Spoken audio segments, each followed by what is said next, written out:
किसान सलाहकार संघ जिंदाबाद, किसान सलाहकार संघ जिंदाबाद। नीतीश कुमार होश में आओ, नीतीश कुमार हाय हाय, नीतीश कुमार होश में आओ। नीतीश कुमार हाय हाय क्यों नारा लगा रहे हैं? अरे भैया, नीतीश कुमार की हाय हाय इसलिए नारा लगा रहे हैं हम लोग। 13 वर्षों से हम लोगों से एक कर्मी की तरह, कर्मी की भांति काम लिया जा रहा है। और जब मानदेय देने की बात है तो 13,000 रुपया 13 वर्ष में 13,000 प्रति माह मानदेय हम लोग को मिलता है। और हम लोग संविदा कर्मी भी नहीं है। नीतीश कुमार हाय हाय इसलिए बोल रहे हैं कि हम लोगों को आज तक संविदा कर्मी भी नहीं मानी है सरकार। प्रगतिशील किसान मानकर और सारे कर्मी के भांति काम हम लोग से लिया जाता है। शोषण किया जा रहा है नीतीश कुमार के द्वारा। विकास पुरुष उनका नाम है, लोग बोलता है कि विकास पुरुष है, लेकिन वो क्या बोले, उसको शोषण पुरुष उनको कहा जाए तो कोई बुरा नहीं होगा। इसीलिए हम लोग हाय हाय कर रहे हैं नीतीश कुमार। बिहार में धरनाओं का दौर जारी है। कभी शिक्षक धरना पे बैठते हैं, कभी किसान सलाहकार धरना पे बैठते हैं। नीतीश कुमार जी, क्या हो रहा है आपके बिहार में? देख लीजिए, उसका जीता जागता नमूना है। किसान सलाहकार आरोप लगा रहे हैं कि 13,000 रुपये महीना, 13,000 मानदेय, मात्र 13,000 रुपये, उसके अलावा कोई कुछ भत्ता नहीं, कोई भत्ता नहीं। और काम आप लोगों को क्या क्या करना पड़ता है? काम तो 36 तरह का काम हम लोग से लिया गया है अभी तक। जैसे में मैं आपको दंडाधिकारी भी बनाया जाता है, प्रखंड कृषि पदाधिकारी भी बनाकर हम लोग से काम लिया गया है। 36 तरह का काम लिया गया है विभाग का, जनगणना माने जो भी कार्य है कृषि विभाग से अलावा अन्य भी कार्य हम लोग करते हैं। इलेक्शन भी करवाते हैं, हर काम को करते हैं। और जब मानदेय देने या कर्मी का दर्जा देने की बात आती है तो होते नहीं नहीं, आप तो एक प्रगतिशील किसान हो। काम लेने के लिए काम हम लोग से लिया जाता है कर्मी की भांति, और मानदेय देने और अस्थायी करने की बात आती है तो होता है कि नहीं, आप तो प्रगतिशील किसान हो। देख लीजिए नीतीश कुमार जी, क्या आरोप लग रहा है इस महंगाई में? 13,000 रुपया का महीना में आप इतना जैसे बता रहे हैं कि 36 तरह से आप लोग काम ले रहे हैं, और माननीय विधायक और सांसद महोदय जी लोग, आप लोग के वेतन में और भत्ते में लाखों रुपया खर्च है, उसके लिए पैसा है। लेकिन इस महंगाई के दौर में 13,000 रुपया महीना पे काम करवाना एक तरफ से गुनाही है। सरकार से क्या मांगे आप? 13 वर्षों से हम लोग इस पद पर हैं किसान। 13 साल से लगातार काम कर रहा है लोग, 13,000 का महीना मिला है। हम लोग के ही चलते बिहार सरकार कृषि विभाग को 4 क्रमान्वय पुरस्कार कृषि विभाग में मिला है। फिर भी सरकार हम लोगों को कोई ध्यान हम लोग पर नहीं दे रही है, और अभी तक हम लोग को क्या बोलते हैं, कर्मी का भी दर्जा नहीं दिया। एक दिवसीय धरना, एक दिन के धरने में सरकार और नीतीश बाबू आपकी बात मान लेंगे? नहीं, चरणबद्ध कार्यक्रम हम लोग का हो रहा है। खरीफ महोत्सव, जिला स्तरीय खरीफ महोत्सव में हम लोग गालीपट्टी लाकर 38 जिला में कार्यक्रम का विरोध किए हैं। आज पूरे प्रदेश में 38 जिला में एक दिवसीय धरना हम लोग पर बैठे हुए हैं। अगला कार्यक्रम पटना में माननीय मुख्यमंत्री के घर का सचिवालय का घेराव करेंगे हम लोग। उसका डेट अभी क्लियर नहीं हुआ, संभवतः 5 जून को कार्यक्रम संभावित हो जाएगी। हम लोग वहाँ विराट धरना प्रदर्शन देंगे। सरकार से क्या मांग है? सरकार से मांग है, जनसेवक की भारी कमी को देखते हुए सरकार कृषि विभाग में किसान सलाहकार को बहाल की है 13 वर्ष पहले 2010 में, और आज तक हम लोग को बेसिकली जनसेवक के ही काम के लिए रखा गया है, हम लोग से लिया जाता है। लेकिन आज तक जनसेवक या कर्मी का भी दर्जा हम लोग को नहीं दिया गया है। जनसेवक पद पर समायोजन करने के लिए हम लोग यहाँ धरना पर बैठे हैं। जब तक जनसेवक पद पर समायोजन नहीं होता है तब तक उसके अनुरूप मानदेय दे, इसी के लिए हम लोग धरना पर बैठे हैं। कितना मानदेय दे?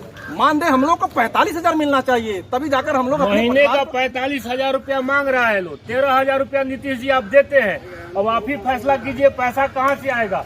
नकली शराबबंदी करके जो 25 से 30,000 करोड़ रुपया का बिहार को राजस्व का हानि हो रहा है, उसी का खमियाजा कहीं ये लोग भी भुगत रहा है। 13,000 महीने में घर चला लेते हैं। ऐसे नहीं चलता है। हम लोग तो पूरा इसमें माने कमजोर हो चुके हैं। हम लोग का रीढ़ तोड़ा जा चुका है। काम करते करते हम लोग का मानसिक शोषण इतना हो चुका है कि हम बीमार पड़ रहे हैं। हमारे परिवार का बाल बच्चा, हमारे माता पिता, इसमें पढ़ाई लिखाई जितना हम पढ़ कर यहाँ आए हैं उतना के लायक भी हम अपने बाल बच्चा को नहीं पढ़ा सकते हैं। 13,000 रुपये में बीमार पड़ेंगे तो सरकारी अस्पताल में इलाज होता नहीं है, प्राइवेट में जाएंगे तो बिल वहाँ का महंगा है। सरकारी स्कूल में पढ़ाई नहीं होता है तो प्राइवेट स्कूल में पढ़ाएंगे तो वहाँ पे भी पढ़ाई का खर्च ज्यादा है। अब बताइए नीतीश जी, 13,000 रुपए में ये लोग क्या क्या करेगा। उम्र भी बीत गया, लगभग 40 से 42 साल उम्र हो गया, 13 साल से नौकरी कर रहे हैं लोग, अब दूसरे विभाग में नौकरी मिलने से रहा। क्या कहना चाह रहे हैं? हम लोग 13 सालों से यह जनसेवक के रूप में कार्य कर रहे हैं। सरकार से यही मांग है कि कार्य हम लोग जनसेवा का कर रहे हैं, लेकिन अभी तक समायोजन हम लोग का नहीं किया गया है। यही मांग को लेकर के हम लोग आज धरना पर बैठे हुए हैं और अल्प मानदेय में हम लोग का दवाई, पढ़ाई लिखाई, खर्च किसी प्रकार कुछ नहीं चलने वाला है आज इस महंगाई के दौर में। आपके जो शीर्ष अधिकारी हैं कितना वेतन पाते हैं? शीर्ष अधिकारी का तो कुछ कहना ही नहीं है, लाख तक पहुंच जाता है, लाख से ऊपर पहुंच जाता है। और आप ही के लोगों के जैसे लोगों के उनका ऑफिस चलता है, आप ही लोग के मेहनत, और आप लोग को 13,000 रुपए का महीना मिलता है। सरकार कहेगी कि पैसा है नहीं, देंगे कहाँ से? आपका क्या कहना है? पूरा दाढ़ी और बाल पक गया है। अरे क्या करें, अब दाढ़ी बनाने के लिए भी पैसा नहीं है। अब सुन लीजिए, दाढ़ी बनाने के लिए भी पैसा नहीं है, बनाने के लिए पैसा नहीं है। इस सरकार में काम करते करते अब हम लोग मरेंगे, लेकिन सरकार हम लोग के ऊपर कोई ध्यान ही नहीं दे रहा है। और नीतीश जी अब घूम घूम के प्रधानमंत्री बनने का जो सपना देख रहे हैं, बिहार तो संभल नहीं रहा है। बताइए, हर जगह पे धरना प्रदर्शन है, कहीं शिक्षक धरना पे है। हाँ, अपराधियों का और शराब माफियाओं का मनोबल जरूर बढ़ा है। क्या कहना चाह रहे हैं? मैं कहना चाह रहा हूं कि हम लोग 13 वर्षों से किसान सलाहकार के रूप में कृषि विभाग में कार्यरत हैं, लेकिन हम लोग के 2500 के मानदेय से आज 13,000 तक आया, जो आज के महंगाई में कुछ नहीं है। 1500 से शिक्षक लोग का शुरू हुआ, कम से कम 35-38 हजार पहुँचा है। आप लोग का भी कम से कम बढ़ना चाहिए। इस महंगाई के दौर में मेरे बच्चे अच्छे स्कूल में नहीं पढ़ रहे हैं, हम अच्छे कपड़े नहीं पहन रहे हैं, हम अच्छे भोजन नहीं कर रहे हैं, मेरे बच्चों को अच्छे संस्कार नहीं मिल रहे हैं। हम अब कहाँ जाए इस उम्र में?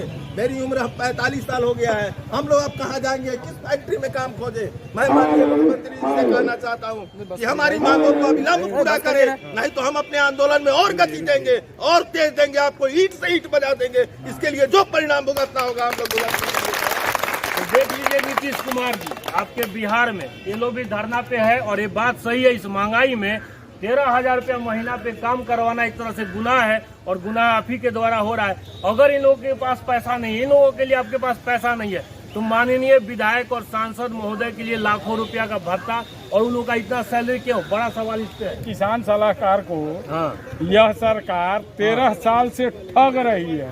देखिए, ठगने का आरोप लगा रहे हैं आप पे नीतीश जी। काम रोज बढ़ाते जा रही है यह सरकार, न पैसा बढ़ा रही है। आज भी हम एक प्रगतिशील किसान हैं, किसान सलाहकारों की वजह से यह विभाग अभी चल रहा है, नहीं तो कब का 2008-9 की तरह ताला लग गया रहता इस विभाग में। 4-4 कृषि कर्मण्य पुरस्कार मिले। दूसरे राज्यों में जाके कहते हैं नीतीश जी जो हर थाली में बिहारी व्यंजन होगा, और जो व्यंजन देने का काम, दिलाने का काम कर रहा है, उसको भूखे मार रहे हैं, उसी के थाली में कुछ उसके बच्चे अंधकार में जा रहे हैं, उसकी अपनी जीवन बर्बाद हो रही है, और ये प्रधानमंत्री बनने के चक्कर में हम लोग को और बर्बाद।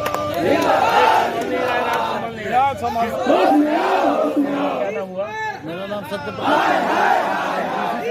किसान सलाहकार। नहीं, हमारी कोई नया मांग नहीं है।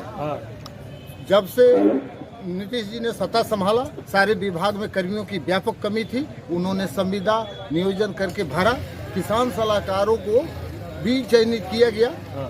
यहाँ पढ़े लिखे, एग्रीकल्चर पढ़े लिखे लोगों को वहीं हुआ। ऐसे में मांझी जी की जब सरकार थी तो VLW में समायोजन कराने में हम लोग सफल हो गए। मांझी की कैबिनेट की फैसला है, अभी भी उसकी कॉपी।